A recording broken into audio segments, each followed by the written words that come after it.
블록체인계의 지극히 개인적이고 편파적인 방송, 업계의 내밀한 속내를 시원하게 파헤쳐드리는 사심 토크죠. 코인 생존 토크 실무자 회의 시간입니다. 오늘도 함께해 주실 세 분 소개해드리도록 하겠습니다. 플레타의 박승호 대표, 디핀의 정윤성 이사, 파이엑스고 김기성 매니저 이 세 분 모셨습니다. 세 분 어서 오세요. 안녕하세요.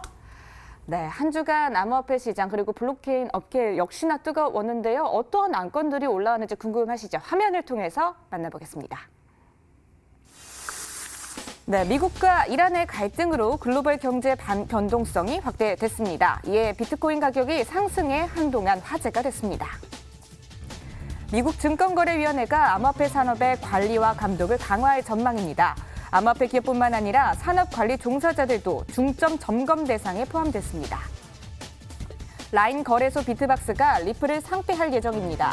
모니터링 결과 당사 서비스의 부적합하다는 판단이 있었기 때문입니다.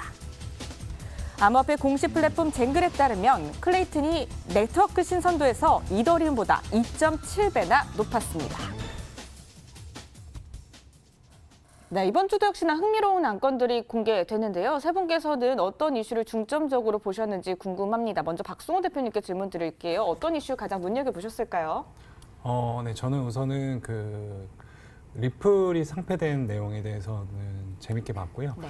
지금 많은 거래소에서 코인들을 지금 상장 폐지를 하고 있는데 이번에 리플이 상폐된 거는 굉장히 거래량이 많고 전 세계적으로 잘 알려져 있지만은 거래소에서 이 본인들의 거래소의 성격과 좀 부적격하다고 해서 상폐를 지금 하고 있습니다. 그래서 아무래도 이제는 거래소가 조금 더 자신들의 색깔 그리고 본인들이 원하는 부분을 잘 맞춰가는 부분이 시작된 것 같아서 여기에서 흥미롭게 좀 바라보는 부분이 있고요.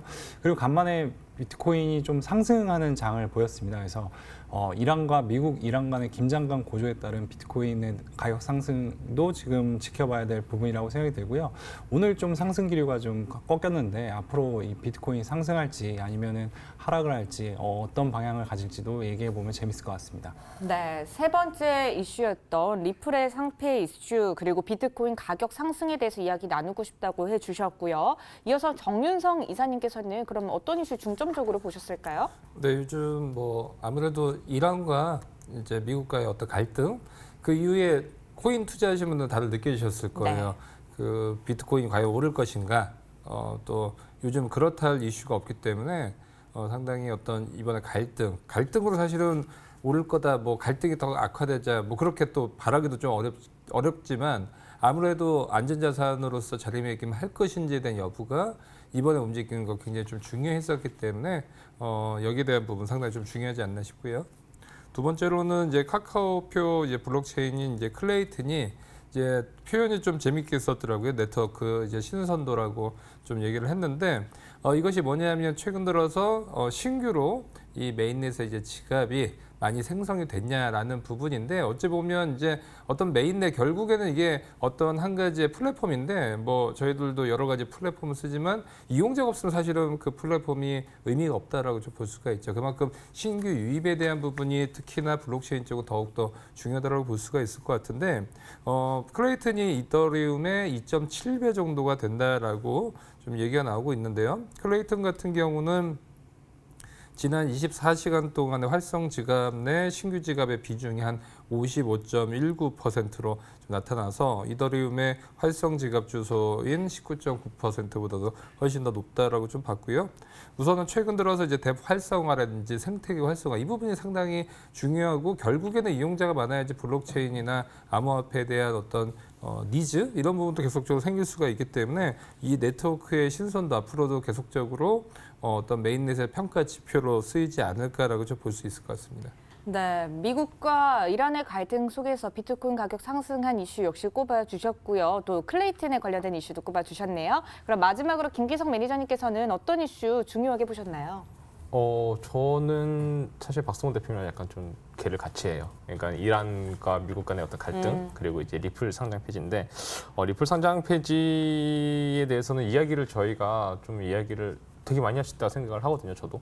왜냐하면 이제 라인 거래소가 어떤 거래소인지에 대해서 좀 아시는 분도 아시겠지만 이제 그 비트박스라는 거래소가 국내에서 재작년에 이제 런칭이 된 이래로 이제 라인의 거래소다. 그래서 이제 그 라인에서 이제 사용할 수 있는 이제 자체 거래소 코인도 이제 발행을 하고 했는데 아무래도 이제 리플과 라인 그 자체 코인과의 어떤 그 사용성 유사성이 있다 보니까 이제 경쟁 상대인 리플을 이제 상장 폐지하는 그런 느낌이 아닌가. 라는 생각을 들으면서 되게 재밌는 이슈라고 저 생각하고요. 개인적으로 리플이 제 포폴에 있는 입장에서 굉장히 안타까운 뉴스기도 하고요. 그리고 이제 그거보다도 이제 미국과 이란의 갈등 영향으로 이제 비트코인의 움직임이 굉장히 다이나믹해졌다라는 기사들이 많이 나왔는데 이 이슈는 좀 무조건 다뤄야 되는 내용을 생각합니다. 그러니까 비트코인이 전반적인 세계 정세에 영향을 이제 받는 위치에 있는가 없는가에 대한 어떤 논의 그리고 그런 것들이 어떤 식으로 진짜 전반적으로 시장에 작용할 것인가까지도 이야기를 해야 된다고 저는 생각을 하고 있습니다. 네, 결국 세 분께서 한 가지 이슈를 공통적으로 꼽아주셨네요. 그래서 오늘의 주제를 바로 공개하도록 하겠습니다. 오늘의 주제는요. 네, 미국 이란 분쟁 속 비트코인 급등, 차세대 안전자산 될 수 있을까라는 주제로 코인 생존 토크 실무자 회의를 시작하겠습니다. 네, 미국과 이란의 갈등이 지금까지도 이어지고 있는 상황입니다. 전 세계 정치, 경제 여러 분야 등에서 이 이슈를 주목해서 보고 있는데요. 암호화폐 시장도 역시나 예외는 아니었습니다. 비트코인 가격이 일시적으로 굉장히 상승을 하기도 하면서 여러 가지 또 주목을 받았던 상황인데요. 전반적인 상황에 대해서 먼저 박승호 대표님께서 정리를 해주실까요? 네.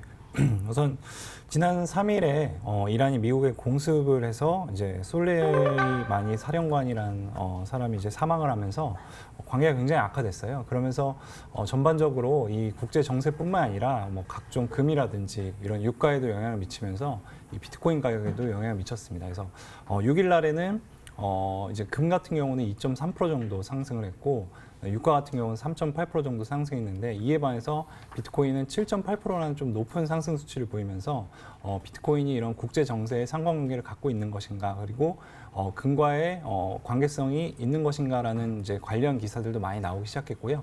그러면서 오늘 이제 트럼프 대통령이 좀 이 평화를 원하는 이제 전쟁으로까지 진행시키지 않는다는 제스처를 취하면서 급격하게 상승하던 장이 이제 어느 정도 안정감을 찾기 시작했거든요.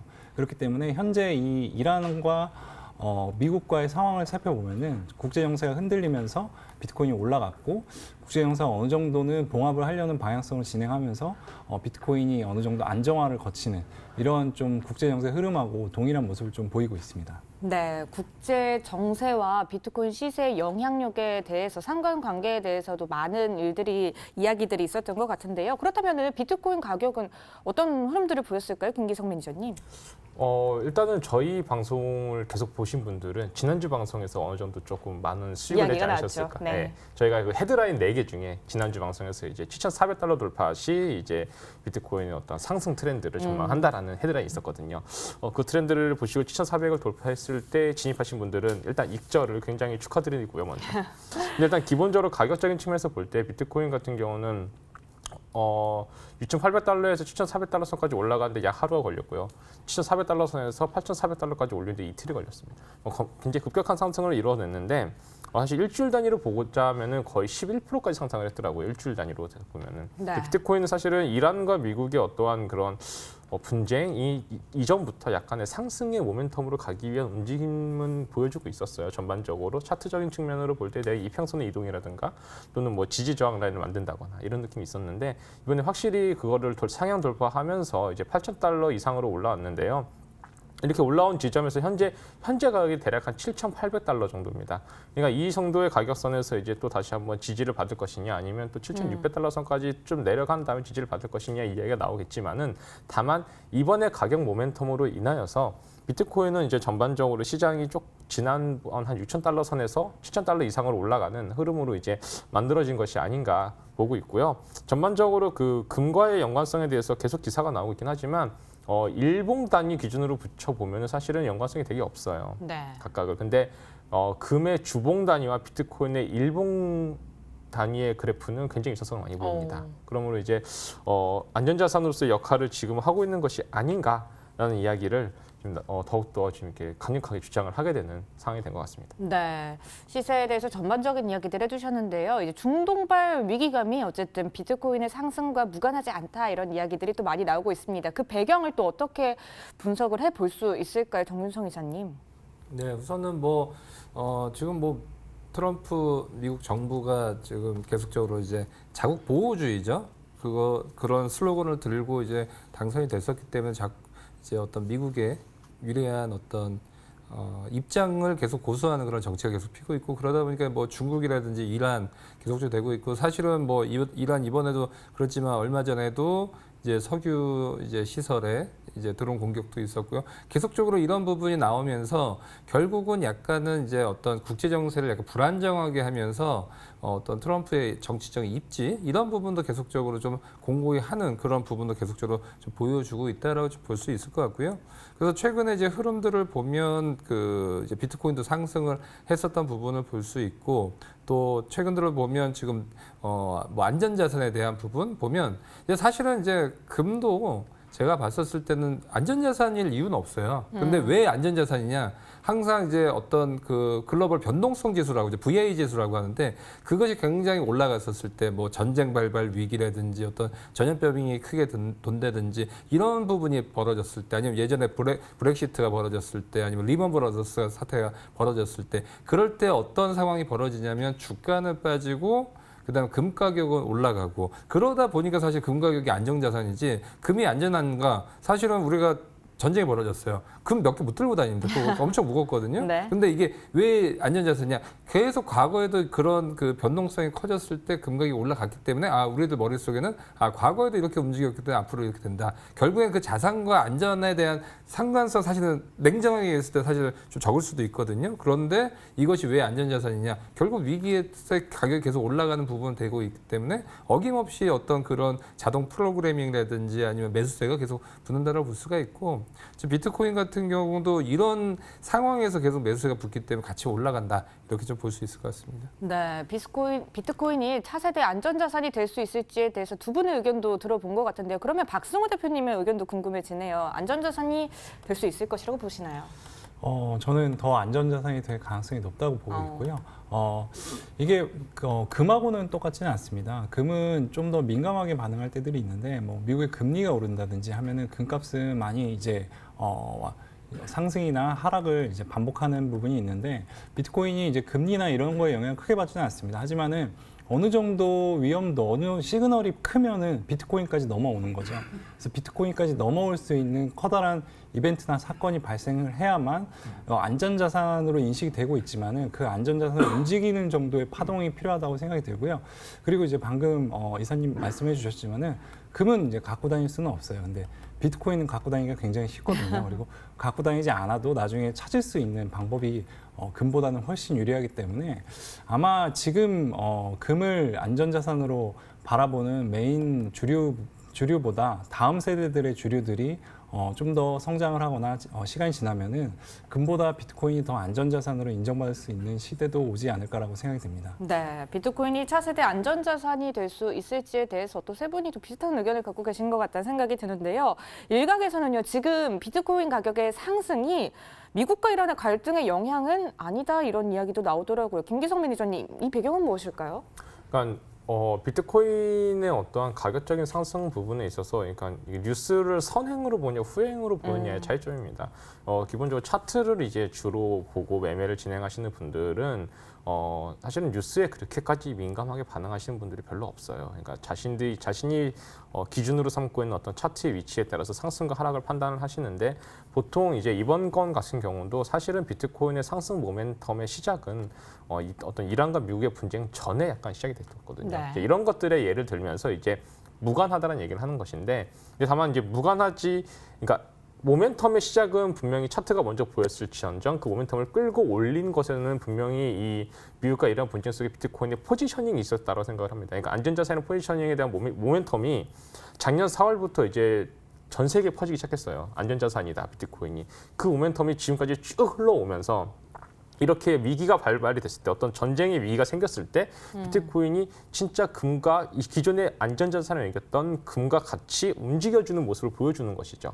그러면 결국은 이런 현상을 여러 번 반복하게 되면 어느 순간 비트코인은 안전자산이구나라고 이제 그냥 고정화되는 거죠. 네. 그래서 아까 말씀하셨던 것처럼 일단 비트코인의 움직임이 먼저 이루어졌기 때문에 상관이 없다고 얘기를 하지만 먼저 이루어져서 상관이 없는 것이 아니라 상관이 있게끔 움직여줬다가 중요한 포인트인 것 같습니다. 네.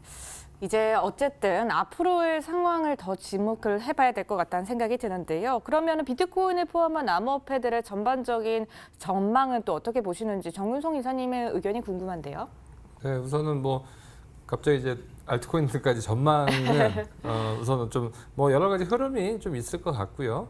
우선은 지금 봤었을 때는 기존에 이제 이게 두 가지로 볼 수 있을 것 같습니다. 이제 평소 이제 변동성 지수가 많이 올라가지 않았었던, 그러니까 1년을 365일로 보면 예를 들어서 이렇게 좀 어지러운 구간이 있지 않습니까? 그거를 뭐 길어야지 뭐 하루씩 쳐도 한 달도 채 안 될 거거든요. 그럼 30일 안 되면 한 330일은 보통은 이제 본연의 그 금에 대한 가격의 변동성. 그러니까 금은 원래는 이제 금의 수요, 채굴이 많이 되면 금 가격은 떨어지고 채굴이 안 되면 금 가격은 계속 올라가고 금에 대한 수요가 높아질수록 올라가고요.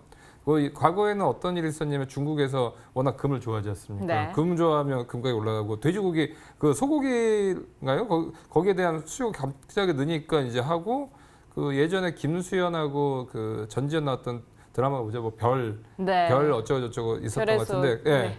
그때도 전지현이 그때 치킨 굉장히 맛있게 먹었거든요. 그게 중국에서 히트치면서 갑자기 치킨 열풍이 불면서 닭고기 가격도 굉장히 많이 올랐었는데, 그러니까 평소에는 이제 비트코인이나 알트코인 같은 경우도 한 365일 중에 한 330일은 그 코인의 본연의 어떤 수급에 대해서 굉장히 좀 많이 움직일 가능성이 크고요. 특히 앞으로도 지금 보면 올해 같은 경우도 더더욱 그 어떤 트렌드를 보면 예전에는 뭐 검색 트렌드라든지 이런 걸 보면 비트코인 다음에 뭐 이더리움, 리플 이렇게 바짝 붙어가서 가는 부분을 보여줬는데 지금은 비트코인만이 월등하고 그 검색 수가 나머지 알트코인 다 합친 것보다도 어떻게 보면 더 많아지는 그런 부분도 계속적으로 보고 있고, 추후에는 이제 어떤 뭐 증권의 어떤 그 뭐 HTS라고 하죠. 증권 거래 프로그램이나 블룸버그 이런 걸 보면 나중에는 비트코인만 좀 따로 떼서 암호화폐가 아니라 어떤 뭐 안전자산이라든지 아니면 어떤 지표로 쓰일 가능성이 크기 때문에 올해 같은 경우도 약간 비트코인과 알트코인 어떤 가격에 대한 디커플링, 그러니까 따로 움직이는 그런 부분을 좀 보여줄 가능성이 크고, 나머지 그 코인들 같은 경우는 전체적으로 이제 거래량이 줄면서 조금 계속적으로 좀 못하는 그런 모습을 보여주면서 코인들마다의 어떤 가격 차별화가 계속될 가능성이 크다라고 보여집니다. 네, 코인들의 가격 차별화가 계속될 것으로 보여서요. 앞으로 시장 상황 함께 또 주목을 해보시면 좋을 것 같습니다. 자, 그럼 이제 오늘 세 분의 한 줄 평을 또 들어볼 차례인 것 같은데요. 먼저 박승우 대표님께서 한 줄 평 내려주실까요? 네, 비트코인은 아마 다음 세대들이 이제 좀 더 금보다 쉽게 접할 수 있는 안전자산이 될 것 같기 때문에요. 다음 세대의 비트코인은 이제 또 다른 금이 되지 않을까라고 생각합니다. 네, 알겠습니다. 이어서 김기성 매니저님의 한 줄 평도 들어보겠습니다. 내려주시죠. 네, 비트코인은 현재는 안전자산이다가 한 줄 평입니다. 그러니까 앞으로의 어떤 포지션을 갖지는 모르겠지만 현재 안전자산인 포지션을 계속 보여주고 있기 때문에 이것이 반복된다면 그때부터는 이제 그냥 고정적인 안전자산이 될 거고요. 과거에는 위험자산이었다면 현재는 안전자산이다. 네. 한 줄 평을 내겠습니다. 과거엔 위험자산이었다면 현재는 안전자산이다라고 얘기해 주셨고요. 마지막으로 정윤성 이사님도 한 줄 평 내려주시죠. 네, 세상이 참 어지러울 때가 요즘 많이 있죠. 네. 뒤숭숭하고 세상이 어지러울수록 비트코인의 가치는 이제 더해갈 것이다. 좀 말씀드리고 싶고, 항상 난세에는 영웅이 태어나게 돼 있습니다. 지금도 코인의 시장 굉장히 어렵지만 또 국제 정세도 굉장히 안 좋거든요. 특히나 각국의 정권이 계속 보수 쪽에 대한 그런 부분을 계속 가면서 자국 보호주의가 커지고 국가 간의 마찰이 커질수록 어떤 비트코인에 대한 수요 이런 부분도 계속적으로 좀 계속되지 않을까 싶습니다. 네, 알겠습니다. 오늘 세 분과 함께 역시나 가감 없는 토크 나눠봤습니다. 다음 시간에 더 재밌는 주제로 찾아올게요. 함께해 주셔서 고맙습니다.